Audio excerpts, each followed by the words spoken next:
Los Angeles.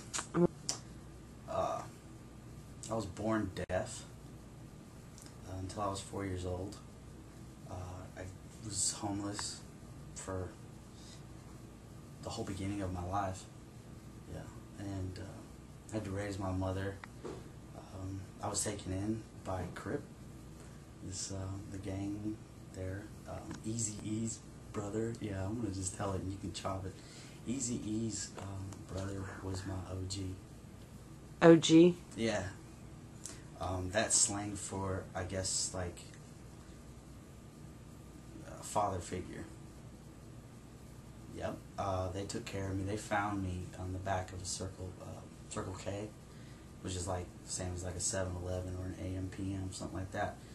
They found me back there scrounging in a dumpster, getting the prepackaged sandwiches that they throw out at 9 p.m. every day. This is because I basically was my own father and mother, just how to take care of myself. Good question. As a child, it was I didn't know any better, so it was pretty cool. In the fashion of I was my own man. I had to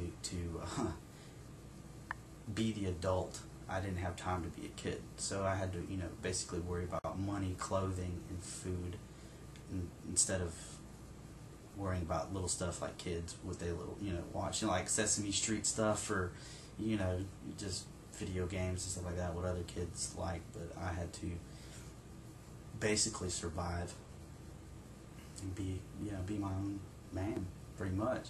It was tough because there was a lot of obstacles that I had to overcome in order just to live, and that experience, those things when I was a child, basically made me a really good person, a good man, and know how to take care of things when needed and stuff like that. It let me know who I am at the core. Do you still keep in touch with all those guys? No. More than half of them are dead. Through activity on the street. When did you move out of Los Angeles? How old were you? I was 12, right after the Rodney King riots. I came to Alabama, out of all places. Yeah, that was pretty random coming out here. It was a huge culture shock, because actually coming out here allowed me to have a childhood. It allowed me to actually start my childhood. Yes, 100% saved my life. Yeah. Well, for what I do, you can't really say playing. I got my hearing at the age of 4, and I didn't know really what was going on until after that point. My ears popped when I was 4 years old, and that allowed me to hear my first notes. It just allowed me to be more aware of things, I guess, First song I ever heard was Michael Jackson, Thriller, and that was like the first thing when my ears popped and my hearing came back, or just came to me. That was the first song that popped on the radio on the way to the hospital, and it was awesome. Yeah, that kind of started me off. I'm a vocalist, so that kind of started me off on I guess you could say soulful music, pretty much.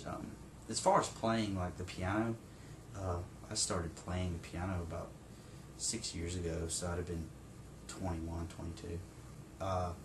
Singing, I was, I guess you could use the metaphor as like I was clay, and when I went to high school, I was molded into a professional vocalist. Playing with a band, it's more like a collective energy. Each person is a color, and all those colors blend in to produce its own individual color. You have some band members that are very strongly opinionated. What they try to do, a lot of people do this, is they try to tell you how to play your stuff, when it's really, you're playing that stuff, they're not playing it. So, there's a lot of guitarists that do that, like a prima donna kind of thing, you know, I guess self-absorbed stuff, where people are so strongly opinionated that they kind of prevent themselves, I guess, from actually putting forth everything that they have because of their opinions about other stuff. Kind of stops them from doing it. That's a pretty good question. It's kind of hard for me to answer that because I have done so much stuff professionally that I you know, to project myself, I guess, in a year, just to continue what I'm doing and hopefully be able to, I guess, reach more people. To be able to continue to reach more people. That's what I would like to do in a year. Yes. Let's see. When I was 14, I learned how to compose music. I write music on sheet. I started writing my first piece. I wrote it in Latin, and it was for a choir. And so by then, when I was young, they performed it. The University of North Alabama performed it, and they took it all the way to this southeastern competition, and they won it.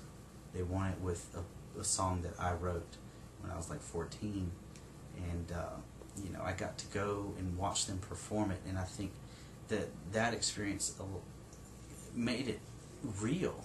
It turned it into reality rather than a dream. That was about one of the coolest things. Deacon Green was probably the best band that I've seen here in a good 10 years. I mean, those kids had the crowd involved. I mean, people were seriously involved with them, and they would travel to come watch these kids play. That stuff, I can see how it works for some people if they've never put their music out for other people, you know, if they've never done that before. That's a good avenue to maybe start out doing that. But personally, I don't think it's a place for me to put out my art and be appreciated and used correctly. About 15 to 16. I'm working on one right now. It's about half written. I haven't finished it. I started it about 2 years ago. Okay, when I was in New York performing in Carnegie Hall, I was singing this French piece,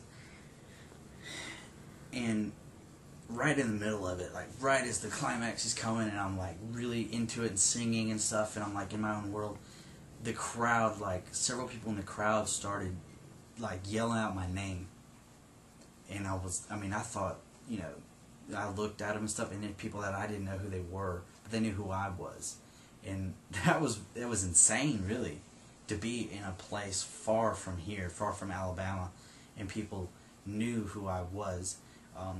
They didn't know who I was because I'm cool. They had basically heard about me before, from people that have watched me before, the years before, performing there, and they came just to just to hear me sing these pieces, and I thought that was pretty phenomenal.